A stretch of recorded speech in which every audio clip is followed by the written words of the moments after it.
Senior Sergeant Andrii Halka of the Rubizh Brigade's Air Defense Missile Battery of Ukraine stated that the training of captured Russian soldiers suggests they are not part of elite units. He shared the information on Espreso TV. The Rubizh Brigade operates in the Lyman-Kupiansk and Siversk sectors. We are holding the defensive line. Russian forces continue offensive actions employing small infantry group tactics, supported by equipment such as tanks and armored vehicles. Our FPV drone strike teams effectively destroyed this equipment on the approaches. Then artillery and anti-tank weapons came into play, Halka noted.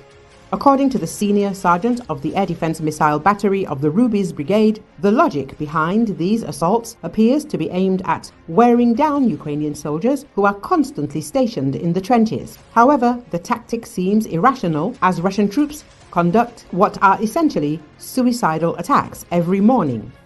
The sergeant also observed that the training of captured Russian servicemen indicates they are not from elite units. Their gear and equipment for assaults are minimal, typically consisting of a rifle, at most 8 magazines, though more often only 4, a bottle of water, and a field ration. Their orders are simply to reach positions supposedly secured by their forces and hold them. There were instances when Russians moved nonchalantly. Our guys capture them and ask, "Where are you going?" The answer is always the same. We are told these are our positions.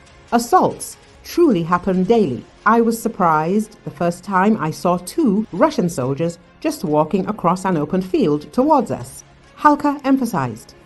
Among Russian servicemen, the practice of committing suicide on the battlefield is becoming increasingly common. When Russian soldiers are wounded or find themselves in desperate situations, evidence suggests they quickly realize that they will not receive evacuation or help from their commanders, leading to a sense of despair, hopelessness, and the perception that suicide is the only viable option.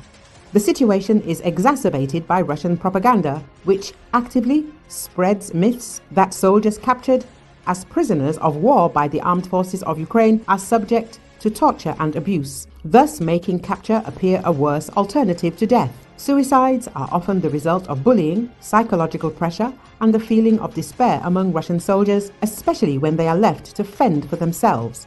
In addition, Russian army commanders on the front lines often threaten their subordinates with severe punishment or even execution if they surrender, making matters worse.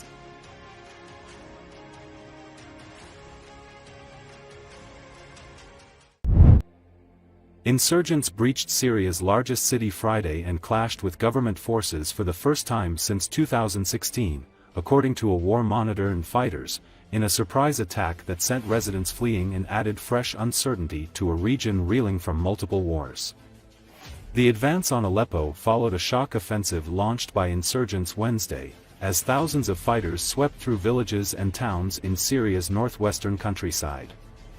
Residents fled neighborhoods on the city's edge because of missiles and gunfire, according to witnesses in Aleppo. The Syrian Observatory for Human Rights, which monitors the country's unresolved civil war, said dozens of fighters from both sides were killed. The attack injected new violence into a region experiencing dual wars in Gaza and Lebanon involving Israel, and other conflicts, including the Syrian civil war that began in 2011. Aleppo has not been attacked by opposition forces since they were ousted from eastern neighborhoods in 2016 following a grueling military campaign in which Syrian government forces were backed by Russia, Iran and its allied groups.